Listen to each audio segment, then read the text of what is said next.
Welcome back to Count Me In. I'm Adam Larson. Today we welcome back Michael Teape to the podcast.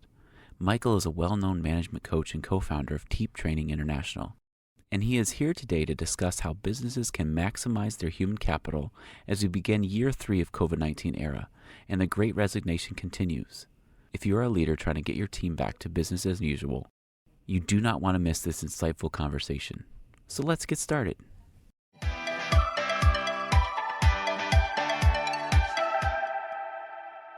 Michael, we really appreciate you coming on our podcast today. It's a really pleasure to speak with you again, to have you come back to Count Me In.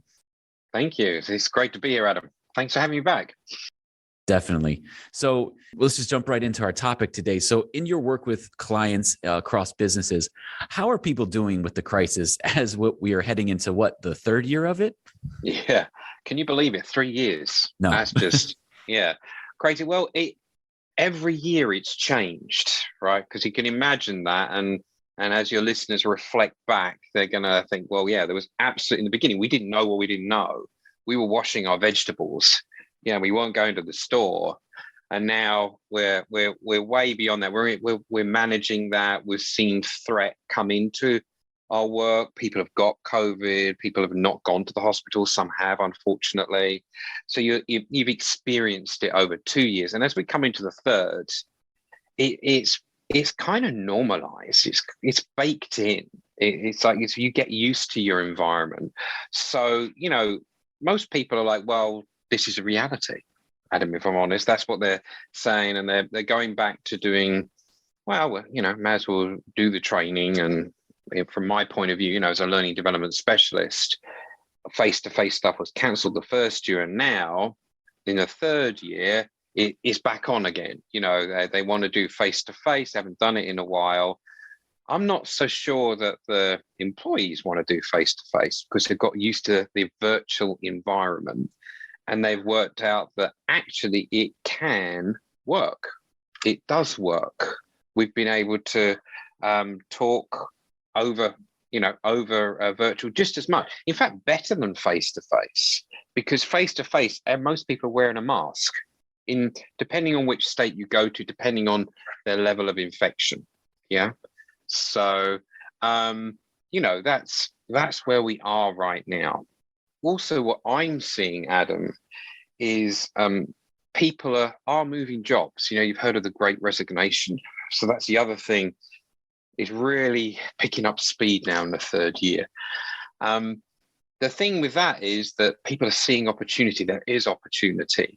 So they're realizing that, well, I can work from home. So therefore, I can work pretty much from anywhere, right? Yep. So they're not as limited as they were before. So that's how I feel people are expanding their horizons on the work they can do and getting so much more comfortable with doing it at home. So we've entered this era of flexibility. Unfortunately, last thing I'll say, and those of your listeners who are leading others, I would say this, is that they're not being flexible. All right. So leaders have got to continue to be flexible, even with the move back to the office. We want all of you back in the office, right? We want you all to come back. And you know what? We're losing some of that flexibility we've had for the last 2 years in this third year. And I feel that if leaders learn to continue the flexibility, they can continue to take advantage of a more flexible workforce and make them want to stay, want to work.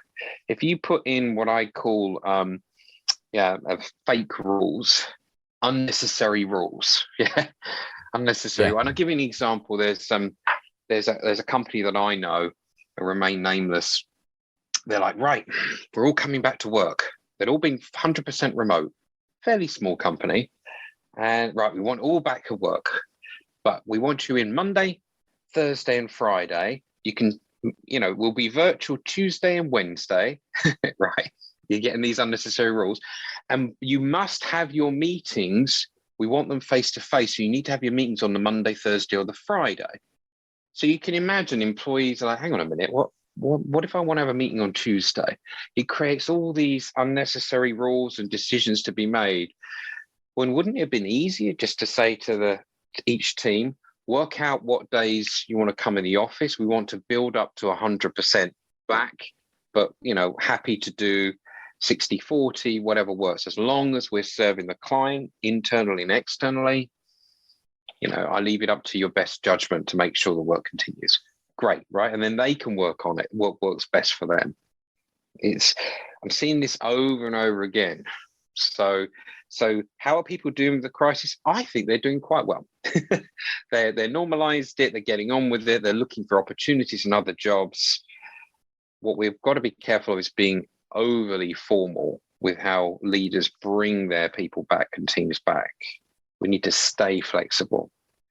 Yeah, so I can imagine staying flexible would allow you to keep your workforce better, because if you become more rigid, it says, well, if you're going to be rigid, then I can just move on. Are there other tips that we can offer? Like for, if you're thinking, okay, I lead a team, how can I adapt my team so that I can continue like being flexible, but what are other things that I can do to help keep my team together, but still be productive? Well, the productivity is a funny thing. Yeah. So that's the first thing I'm going to talk about here. Is it relax? Have they been productive for the last 2 years? Look at that. Has the performance been where you wanted it? If it is, you don't have a productivity problem. Yeah.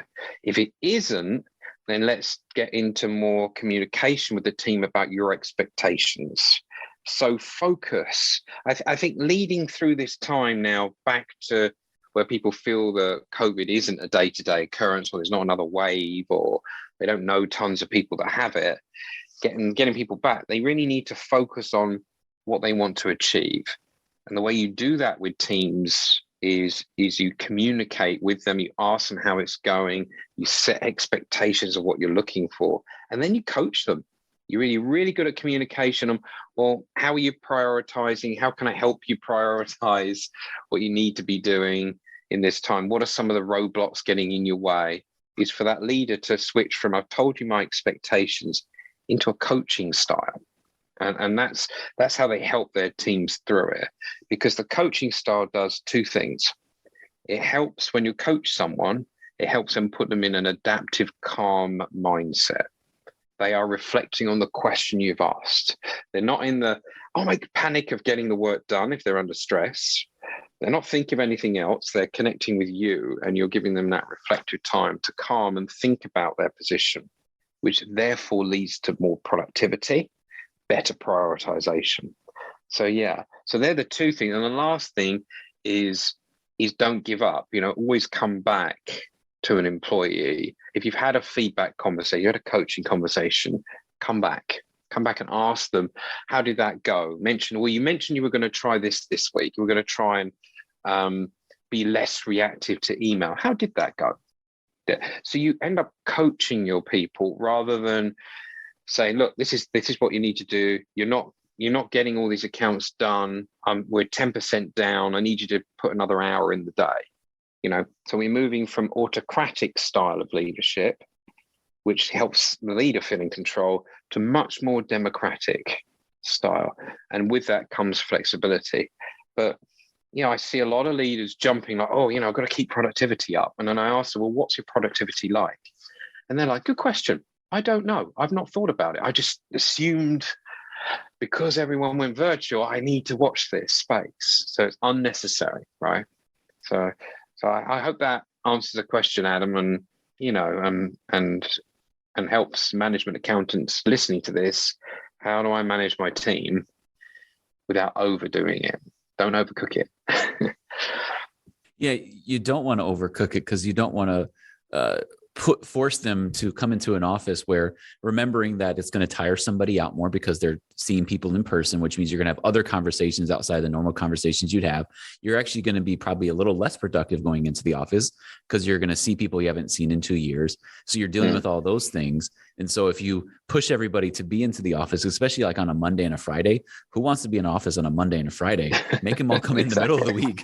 Because no one ever wants to be in the office the beginning and the end of the week. You got to be flexible, but you have to take into account, because the well-being of your team is super important, because you got to remember had almost 3 years of working from home, working out schedules with kids and taking people everywhere, that you have your schedule set. And all of a sudden everybody's like, we're going back to work, and you're disrupting people's lives. And so as they adapt, you have to adapt your style of leadership. But I think it's disrupting people because they're either in the office or not in the office, and they don't know how to hybrid it. Yeah. Making the most out of the office experience is something we should be coaching. Again, that word coaching, right? Leaders should be saying, so, you're coming back to work in the office. What do you think is going to be the most useful use of your time in the office? And you know what? It's meeting people face to face. It's not going through spreadsheets. If you want the quiet time, do that a bit later on. But the funny thing is, you mentioned, I'm going back to this Monday, Friday thing. Yes, you are 100% right, Adam. It's known, look, let me get into the week and I'll turn up Tuesday, Wednesday. So that the example I gave of the client, they got it around the wrong way. And when I spoke to some of the employees, they were suspicious as to, well, do they not trust us to work on a Monday? Do they think we're going to take a 3-day weekend or a 4-day weekend? And my answer to that is, well, if you're being measured, which, when you talk about accounting, there's a very, very obvious result of your work, your productivity. You get the accounts done, certain spreadsheets done, things ticked in the box, regulatory deadlines. If you don't hit those, it's very obvious you're going to miss them. So giving someone a Monday as their work from home makes no difference, because they'll either need to get it done on Monday or they won't. They were going to do it anyway. It's like, really? And so now you've got a workforce questioning why. So it's really, controlling what's important and letting go of everything else. And in this world of accountancy, it's so specific. It's very easy to let someone go flexible and then just measure the results as they come in, have a discussion, ask them about, look, this is actually, I need you to do, my expectation is for you to do twice as many accounts in 3 days. How are we going to achieve that? But it's still a coaching technique. And that's how people want to be talked to right now. They want to be included. And you mentioned wellness, well-being. So leaders should not just be talking about the work, productivity. They should be talking about, are they varying, are they burning out? Are your people burning out? Do they have the right level of social interaction, or are they just sitting here 24/7? I'm coaching someone right now who's incredibly bright, off the scale, fantastically, is going to be hugely successful. But that person is struggling with clocking on at 6:30 in the morning and working through to 7 o'clock at night, barely taking lunch, because they feel that's the expectation. Couldn't that be sorted out by a leader having a real discussion about what are you doing throughout your day, understanding the cycles of work, when you should take breaks, and a leader saying it's okay to take a break? Do you really need to log on that early in the morning? I don't think so. So yeah, it's not about, it's funny, people try and manage time. Leaders try and manage time. They should be more managing the conversations we have and the purpose and the why we're doing it, and release that time element. I'm so surprised that people are still so caught up on, well, I need this person at the desk. If you're requiring somebody to be there more than 8 hours a day, they are not, that 8th hour is not productive. Nope. Yeah. And that's what I find is really holding people back from the well-being. And I don't think people are taking care of their well-being, Adam, to be honest. Not properly. Well, and we've talked a lot about leaders looking at their teams, but what about the leaders? They're not looking at their well-being either. And so as a leader, you have to look at yourself and say, okay, am I well enough to be leading my team, coaching my team, and am I using my time properly? And, we have to apply the things that we're trying to coach our team members on ourselves, right? Yeah. I mean, there's things we need to do around our work to help our well-being. Now, CPAs and other accounting professions have a crunch deadline, right? The end April, the end of the year. So they're used to this cramming the work in around those months, and then hopefully taking a bit of breather afterwards. So they might be thinking about, well, actually, to maintain this amount of concentration right now, right? We're coming up to deadline time right now. We need to make sure that we're going out and having rituals, routines. We're going for walks, reading other material, taking a break, small breaks on a regular basis. Yeah. And then fueling the body with the right energy, which is the food that we eat. Thinking about that. Short-term food, coffee, soda, all those great things that give you that punch that you need. Say if you're not feeling great, but you know you've got the next 3 hours to get through, are not going to help you long term. You need to be looking at foods that released energy over a longer period of time. And I'm like, really, Michael, you're talking about food? Well, I am, because if you want to sustain months, which I know they do anyway, but during this time, months of productivity, you have to be in it for the long term.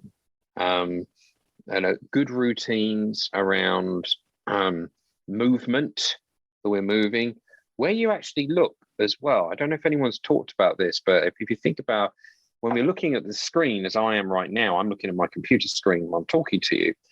It's a short term, it's a short vision.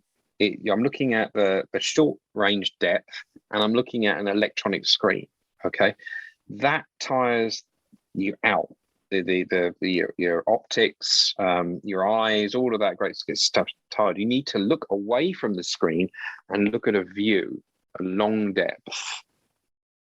And what I do is I often say, if you haven't got time to take a break, at least stop. Instead of checking your phone or your Facebook or your whatever your social media is. I'm showing my age because I'm saying Facebook. And look out the window. Hopefully you've got a window. You need to find one, and name what you see. Oh, bright sunshine. Oh, the weather's cleared up. The trees are coming into bloom. You're naming what you see in the future because it gives you a wider lens of your brain, and it calms your brain down. If you are only looking at the computer screen, spreadsheets, emails, pop-ups, and that, it will drain your energy and definitely your critical thinking and decision making for sure.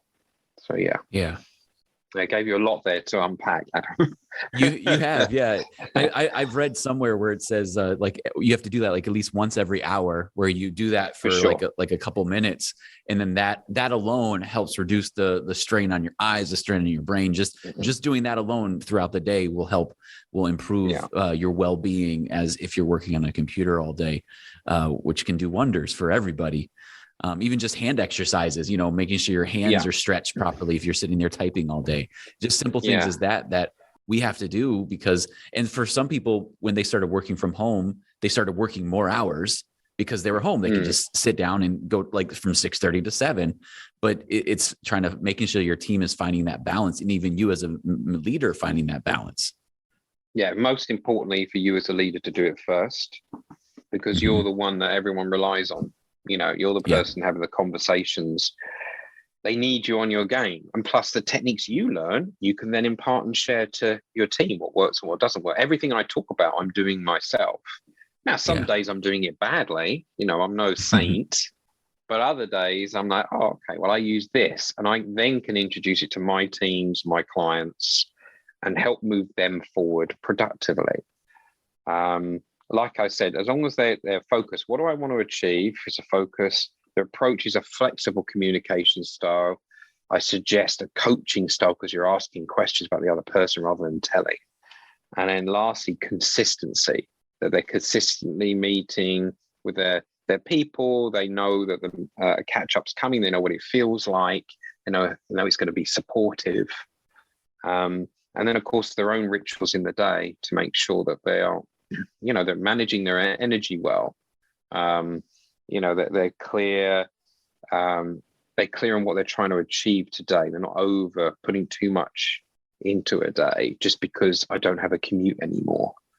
You still need some kind of downtime between switching from being in your office or your converted closet, whatever you're using as an office, switching off the light, walking out the door into whatever awaits you, your family life, your personal life. Walking the dog, those kind of things. This has been Count Me In, IMA's podcast, providing you with the latest perspectives of thought leaders from the accounting and finance profession. If you like what you heard and you'd like to be counted in for more relevant accounting and finance education, visit IMA's website at www.imanet.org.